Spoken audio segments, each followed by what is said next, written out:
नमस्कार, Patrick time Madhya Pradesh समाचार में आपका स्वागत है। मैं हूं अंकुर यादव। हमारे खास सेक्शन खास मुलाकात में आज हम मौजूद हैं मध्य प्रदेश के छतरपुर ज़िले में कांग्रेस के एक वरिष्ठ नेता और पूर्व विधायक शंकर प्रताप सिंह बुंदेला जी के साथ, जो कि आने वाली सियासत पर चर्चा करेंगे। मध्य प्रदेश में 2023 में विधानसभा के चुनाव हैं। ऐसे में तमाम ज़िलों में सियासी सुगबुगाहट शुरू हो गई है। छतरपुर ज़िला काफ़ी महत्वपूर्ण है क्योंकि पिछली बार यहाँ 4 कांग्रेसी विधायक चुनाव जीतने में कामयाब हुए थे। इसके बाद मध्य प्रदेश में कांग्रेस की सरकार बनी थी और फिर बाद में जो फेरबदल हुआ वो आप सभी जानते हैं। इस बार भी क्या बुंदेलखंड में कांग्रेस उतनी मजबूती से मैदान में उतरेगी और छतरपुर ज़िले में क्या चल रहा है, इस पर चर्चा करेंगे। बहुत स्वागत है दादा आपका। सबसे पहला सवाल कि छतरपुर ज़िले में जिस तरीके से अब 1 साल से भी कम वक्त रह गया है चुनाव का और आप सभी लोग मैदान पर एक्टिव नज़र आ रहे हैं। आप भी 22 दिसंबर को एक बड़ा आंदोलन करने जा रहे हैं लवकुश नगर में। क्या अहम मुद्दे हैं उस आंदोलन के और किस तरह से इसमें आम जनता का सहयोग मिल सकता है? भाई देखिए, प्रदर्शन का उद्देश्य तो यही है कि हमारा जो किसान भाई हैं वो बहुत परेशान हैं।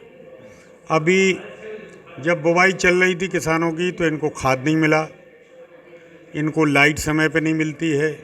अच्छा, जब बुवाई का टाइम चल रहा था तब इनके पास डीएपी नहीं थी। अब बुवाई ख़त्म होने के बाद किसानों की रिक्वायरमेंट रहती है कि यूरिया चाहिए हमें क्रॉप डैशिंग के लिए, तो अब ये यूरिया की जगह कह रहे हैं कि हमारे पास डीएपी पर्याप्त है।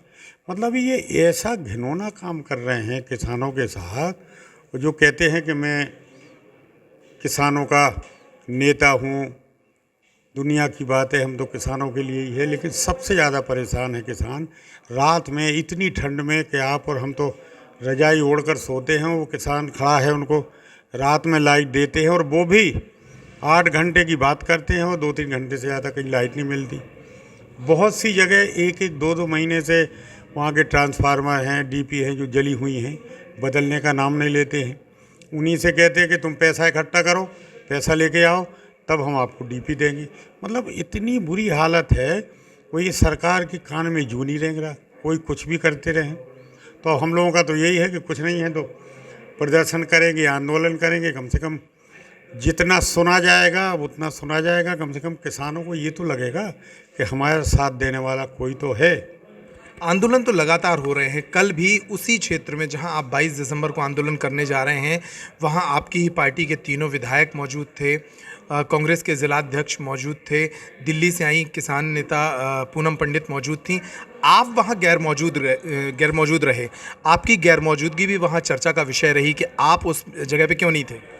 एक्चुअल में हम बाहर थे, सही बात ये है, और हम कल ही वापस लौटे। अब सूचना अगर पर्याप्त होती है हमारे पास तो निश्चित जाते हम, लेकिन जहाँ यहाँ आने के बाद सूचना हमको नहीं मिली है, इस वजह से नहीं जा पाए हम। ऐसी कोई बात नहीं है कि आंदोलन में ये नहीं जा रहे, वो नहीं जा रहे। हमारे तो नेता कमलनाथ जी का कहना ये है कि आप लोग फील्ड में रहें, लोगों के साथ रहें, एक नहीं 50 प्रदर्शन होना चाहिए। किसानों को, आम आदमी को ये लगना चाहिए कि हमारे साथ कांग्रेस के वर्कर, कांग्रेस के लोग हमारे साथ हैं। बस उसी तारतम्य में सब लोग। नहीं, ये अच्छा है कि कांग्रेस सब जगह मैदान में है। लोग सवाल जब उठाते हैं कि विपक्ष कहाँ है, कम से कम विपक्ष मैदान में है, लेकिन वो विपक्ष भी बहुत बटा हुआ नज़र आ रहा है। जैसे आप जिस विधानसभा क्षेत्र से राजनीतिक तैयारी करते आए हैं, जो आपका गृह क्षेत्र है, वहाँ से वर्तमान में कांग्रेस के विधायक नाती राजा हैं। उन्हें परमानेंट विधायक कहा जाता है, चौथी बार के विधायक हैं। अब आप उसी क्षेत्र से एक्टिव हैं। इसको भी एक तरह से विभाजन के तौर पे देखा जा रहा है? नहीं, खाली उसी क्षेत्र में नहीं है, एक्टिव तो हर जगह है। यहाँ भी है, बिजौर में भी है, बड़ा मलेहरा में भी है, चंदला में भी है। मतलब हमारा तो एक उद्देश्य है कि पार्टी को जहाँ जहाँ हमें ऐसा लग रहा है कि यहाँ पे पार्टी के कार्यकर्ता हतोत्साहित हैं, वहाँ का आम आदमी, आम नागरिक, उसे लगता है कि हमारा कोई साथ देने वाला नहीं है। हम ऐसी हर जगह जा भी रहे हैं, प्रदर्शन भी कर रहे हैं और उनका साथ दे रहे हैं, उनका विश्वास हासिल कर रहे हैं। उद्देश्य हमारा यही है, मात्र राजनगर तक सीमित नहीं है। अच्छा, छतरपुर ज़िले में एक और चर्चा बड़ी ज़ोर से है कि मुन्ना राजा जी चुनाव लड़ने बिना तो नहीं मानेंगे, चुनाव तो वो लड़ेंगे। और ऐसे में कहाँ स्पेस बन रहा है, क्योंकि आप जिस सीट से तैयारी कर रहे हैं वहाँ से ऑलरेडी 4 बार के विधायक नाती राजा मौजूद हैं, तो फिर यहाँ स्पेस कैसे बन रहा है? और चुनाव लड़ने की बात पर भी थोड़ा जनता को स्पष्ट कर दीजिए, क्या कांग्रेस से टिकट मिलेगी तभी चुनाव लड़ेंगे या चुनाव लड़ेंगे ही? नहीं, सवाल ही नहीं है भाई। कांग्रेस से टिकट मिलेगी तभी हम लड़ेंगे या सिद्धार्थ लड़ेगा, कोई भी जिसको भी पार्टी टिकट देगी। और पार्टी टिकट नहीं देती है तो क्यों लड़ेंगे भाई? ऐसे थोड़ी है, पार्टी की कार्यकर्ता है। चुनाव लड़ने का मतलब वो जरूरी नहीं पार्टी जहाँ से कहेगी वहाँ से लड़ेंगे, वो नहीं कहेगी तो काम करेंगे दूसरों का। तो ये जो आप कह रहे हैं ये बात, इसमें मतलब सत्यता नहीं है। मध्य प्रदेश में एक सियासी नेतृत्व पर भी लगातार सवाल उठते हैं। जैसे कमलनाथ जी को अक्सर नरोत्तम मिश्रा जो है तंज में वयोवृद्ध नेता कह देते हैं। यूथ को वो जगह नहीं मिल पा रही है कांग्रेस में जिसकी एक ज़रूरत महसूस की जाती है। देखिए, उन्होंने जो किया है, किन्होंने, भारतीय जनता पार्टी वालों ने, कि जो बुजुर्ग जिनकी दम पे यहाँ पे भारतीय जनता पार्टी की सरकार बनी, चाहे वो आडवाणी जी हों, चाहे जोशी जी हों, और कई नाम ऐसे हैं, कांग्रेस में कम से कम इतने बेईमान लोग नहीं हैं कि जिनकी देख रेख में कांग्रेस ने यहाँ पे इतनी ऊंचाइयों तक गई है। और हम उनको एक तरफ कोने में बैठा के बोल दें कि भाई ये तो कौन सा मंडल बनाया उन्हें, निगरान मार्गदर्शक मंडल में। तो हमारे यहाँ पे मार्गदर्शक मंडल नहीं है। कमलनाथ जी अनुभव वाले, अब आपको मालूम है कि सन 80 से वो मध्य प्रदेश में एक्टिव रहे हैं, लगातार यहाँ से सांसद रहे, केंद्र में मंत्री भी रहे हैं, और अभी पिछले 5-6 सालों से यहाँ पे पार्टी के अध्यक्ष भी हैं, अपोजिशन के लीडर भी रहे हैं। तो देखिए, हमें अनुभव वाला आदमी चाहिए जिससे कम से कम प्रदेश के लोगों की भलाई हो सके, उनके हित में योजनाएं लागू हो सकें, यहाँ का किसान है या आम जन है उससे फ़ायदा मिल सके। तो इसमें अनुभव की भी बहुत ज़रूरत होती है, यूथ की भी बहुत ज़रूरत है, लेकिन यूथ को भी कुछ समय तो लगता है सीखने में। अब जैसे आप कोई भी IAS IPS बन के आता है तो SP कलेक्टर कम से कम 7-8 साल बाद बन पाता है। बनता कि नहीं बनता? पहले कहीं वो पटवारी के अंडर में काम करेगा, कोई पुलिस के मुंशी के अंडर में काम करता है, ये ट्रेनिंग सिखाई जाती है। तो नए जो लोग हैं वो सीखें ना, पहले सिखाए, ट्रेंड हो जाएं, फिर उन्हें सौंपी जाएगी गद्दी। अच्छा, एक चीज़ मुझे बता दीजिए, 2023 में चुनाव हैं, लगभग 10 महीने अब बचे हैं। मध्य प्रदेश में कांग्रेस की सरकार बनने का गणित क्या है? क्योंकि आपके पास तो 230 विधानसभा सीटों पर आज की डेट में कैंडिडेट ही पूरे नज़र नहीं आते। छतरपुर ज़िले में ही 6 सीटें हैं, जिस पर 2 सीटें ऐसी हैं जहां पर आज की डेट में कोई ऐसा नेता नहीं है जिसे जनता भावी उम्मीदवार के तौर पर देख रही हो। नहीं, देखिए, आपकी सोच हो सकती है, हमारे यहाँ पे ना 230 सीटों वाली बात है ना छतरपुर की 2 सीटों पे आप कह रहे हैं। बहुत हमारे यहाँ कार्यकर्ता हैं, लगे हुए हैं। अब सवाल ये है कि उनमें से जिसको हाईकमान चॉइस करे, उनके जांच में, उनके सर्वे में जो आए उसको खड़ा करेंगे। और इस बार थोड़ा एक ये बात भी है कि हम लोगों को एक जांच परख और करनी है। वो जांच परख है कि जैसे कुछ बेईमान वो चोर टाइप के आदमी जो कुछ आ गए थे, वो बिक गए, जो कम से कम ऐसे बिकाऊ लोगों को प्रत्याशी ना बनाया जाए कि वो आने वाले समय में भी बेईमानी करें। रहा आपका कि सरकार बनाने का काम, सरकार तो आदमी आज भी चिल्ला रहा है कि 15 महीने के शासन में जो कमलनाथ ने कर दिया था, ये लोग 3 साल में नहीं कर पाए।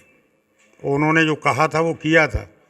आज ये एक बात बता दें कि सरकार आने के बाद, कमलनाथ की सरकार एन प्रकरण गिराने के बाद ये सत्ता में बैठे हैं, उन्होंने ऐसा कौन सा काम कर दिया कि जो किसान कहें कि हाँ भाई शिवराज सिंह जी ने ये काम कर दिया है, भाजपा ने ये काम कर दिया? वो एक नाम तो गिनाए कम से कम। नहीं, वो कहते हैं किसानों को 2 तरह से सम्मान निधि दे रहे हैं, राज्य से अलग मिल रही है, केंद्र से अलग मिल रही है, हर गांव में 100 से ज़्यादा प्रधानमंत्री आवास दे रहे हैं।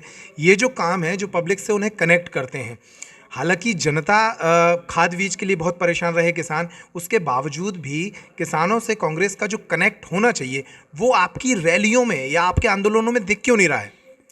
नहीं, ऐसा नहीं है, दिख तो रहा है। देखिए, हमारे कमलनाथ जी की जहाँ जहाँ रैली होती है, अब देखो पिछले नवंबर में यहाँ पे बड़ा मलेरा में हुई थी, आपने खुद देखा होगा कि भीड़ और जन सैलाब कितना था। तो कहीं ना कहीं कुछ ना कुछ आकर्षण तो है, उनके प्रति लगाव तो है, उनके प्रति विश्वास तो है लोगों को कि इन्होंने जो कहा था वो एक बार किया है। तो निश्चित रूप से अगर इनकी सरकार आती है तो वो जो विश्वास है लोगों में, वो विश्वास की दम पे हम कह रहे हैं कि हम लोग इस बार 2/3 बहुमत से सरकार बनाएंगे। अच्छा, बहुत सारे कांग्रेसी हैं जो सेल्फ गोल करने में माहिर हैं। अभी राजा पटेरिया जी ने कह दिया कि मोदी की हत्या कर दीजिए। हालांकि उनका बयान उस संदर्भ में था नहीं, लेकिन ये शब्द भी इस्तेमाल करके कहीं ना कहीं गलती तो उन्होंने की है, तभी कांग्रेस ने उन्हें एक नोटिस दे दिया। तो इस तरह की जो सेल्फ गोल करने वाले कांग्रेसी हैं, इनसे बचने के लिए पार्टी ने क्या फॉर्मूला तैयार किया है? नहीं, ये बात आपका कहना सही है। उन्होंने जिस उद्देश्य से कहा है, हालांकि उसको क्लैरिफाई भी किया था कि हमारा उद्देश्य ये नहीं है कि किसी को जान से मारने की बात हो, लेकिन वो तो एक बार मीडिया में चल गया तो चल गया। अच्छा, ये बात भी सही है कि कम से कम जो पब्लिक फिगर हैं उन्हें कम से कम हर एक एक शब्द नाप तोल के बोलना चाहिए। उसमें थोड़ी बहुत गलती तो हुई, लेकिन उनका उद्देश्य ये नहीं था कि उनको मार दिया जाए या उनकी हत्या कर दी जाए। मतलब वो तो ये होता है कि देखो तुम ऐसा कर रहे हो कि नहीं, तो पब्लिक इतना मारेगी तुमको कि समझ में आ जाएगा। तो ये कहने का मतलब ये नहीं कि हम उनको धमका रहे हैं। आदमी या पब्लिक इतनी नाराज है कि आपको मारेगी, तो ये कहना कोई मारना, तात्पर्य ये नहीं कि उनको मारने से है। मारने से मतलब प्रजातंत्र में मारने से मतलब है वोट से, कि तुम्हें इतना मारेगी कि तुम्हें घर बिठा देगी, कुर्सी छीन लेगी। तो तात्पर्य उनका गलत था नहीं, लेकिन वो चूँकि एक शब्द वो गलत निकला, और फिर अब ये टीवी मीडिया जो उनकी बिकाऊ है वो तो एकदम वही निकल रही है। अच्छा, एक आखिरी सवाल। अभी कांग्रेस की जो भारत जोड़ो यात्रा है राहुल गांधी की, वो मध्य प्रदेश से गुजरी है और काफ़ी अच्छा रिस्पांस उस यात्रा को देखने को मिला है। इस यात्रा का मध्य प्रदेश के चुनावों पर क्या फ़र्क पड़ता दिख रहा है आपको? देखिए, आप माने या ना माने, एक यात्रा दिग्विजय सिंह जी ने भी की थी चुनाव के पहले, आपको ध्यान हो अच्छी तरह से। तो मेरे ख्याल से शायद 1-2 सीट हैं ऐसी जो नर्मदा किनारे वाली जो सीटें हैं जहाँ से वो निकले थे, जहाँ से गए थे। हालांकि वो भी राजनीतिक यात्रा नहीं थी और ना ये राजनीतिक यात्रा है, क्योंकि इसमें भी आपने देखा होगा कि बहुत से सेलिब्रिटीज़ हैं, बहुत बड़े बड़े साहित्यकार हैं क्या, जिन्हें कोई पार्टी पॉलिटिक्स से नहीं लेना, उनका भी इन्वॉल्वमेंट है, वो भी उसमें चल रहे हैं, बात भी कर रहे हैं। तो असर तो निश्चित होगा, क्योंकि हमने भी देखा यात्रा में जहाँ जहाँ रहे हम, बहुत सी सभाएं देखी हमने। हम लोगों ने तो अटल जी की और नेहरू जी की सभाएं खूब देखी अच्छी तरह से, लेकिन जो उत्साह हमने देखा लोगों में, जिस रोड से आप चले जाइए, जितनी छतें हैं, चाहे वो 3-4 मंजिल की भी हों, जितनी बालकनियां हैं, उनमें से बच्चे और औरतें, मतलब जगह कहीं खड़े होने के लिए नहीं हैं। और उनमें से बहुत सी ऐसी जगह इतने फूल ऊपर से फेंके गए कि जो रोड थी उसमें एकदम एक साइड से लेकर पूरी साइड में फूल ही फूल दिख रहे थे। तो ये कोई इसमें ना तो कोई लाया गया है कि भीड़ कोई बसें करके या जैसे रैलियों में होता है। ये सब अपने द्वारा, अपने वाहनों से, अपनी इच्छा से आई हुई पब्लिक है। तो कहीं ना कहीं कुछ ना कुछ तो है, वाइब्रेशन है नीचे, नो डाउट, उन्हें लगता भी है। और देखिए, हम आज भी कह रहे हैं कि हमारे राहुल जी में आज भी कह रहे हैं, जितना निष्कलंक और निष्कपट आदमी राहुल गांधी है आज प्रेजेंट पॉलिटिक्स में, इंडियन पॉलिटिक्स में, बता रहे हैं हम आपसे, ऐसा आपको दूसरा आदमी नहीं मिलेगा जिसके मन में गलत करने की कभी भी कोई, जिसके दिमाग में भी नहीं आती हो। कई ऐसे मामले आए जिस मामले में आलोचना की, हो सकता है ये बात सही है कि भाई मोदी जैसी वाक्पटुता उनमें नहीं है, शब्दों को कितने अच्छे ढंग से सजा के वो प्रस्तुतिकरण जो मोदी जी का है वो नहीं है, लेकिन विचार इनके उनके विचारों में बहुत फ़र्क। ये सिर्फ झूठ बोलते हैं, सामने वाले को झूठ बोल के उनको अपनी तरफ अट्रैक्शन देते हैं। वो झूठ नहीं बोल पाता, वो जो बोलता है वो सही बोलता है, वो दिल से बोलता है, हार्ट से। एक सवाल और आपका, चूंकि आपकी राजनीति और मध्य प्रदेश की बड़ी नेत्री है उमा भारती, उनकी राजनीति लगभग समकक्ष रही है, एक ही समय से उभरे हैं आप दोनों नेता। वो मध्य प्रदेश में इन दिनों शराब विरोधी अभियान चलाने की बात कह रही हैं। अभी कल ही उन्होंने बहुत लंबे ट्वीट्स किए हैं 5-6 प्रकार के, और ये कहा है कि अब आर पार की लड़ाई होगी। उनकी ही सरकार है, फिर भी वो शराब के मामले में आर पार की लड़ाई की चेतावनी दे रही हैं। उनके इस अभियान पर क्या कहते हैं आप? वो तो कई बार कह चुकी हैं आर पार की लड़ाई। 1 मिनट में वो यहाँ से वहाँ, वहाँ से यहाँ, इनकी भी कोई बात में दम नहीं है क्या? हिम्मत है वो, अगर बोली हो तुम तो करो ना। हम तो कहते हैं हम लोग भी तुम्हारा साथ देंगे। हम खुद चाहते हैं क्या कि मद्य निषेध हो, लेकिन ये सरकार है इनकी।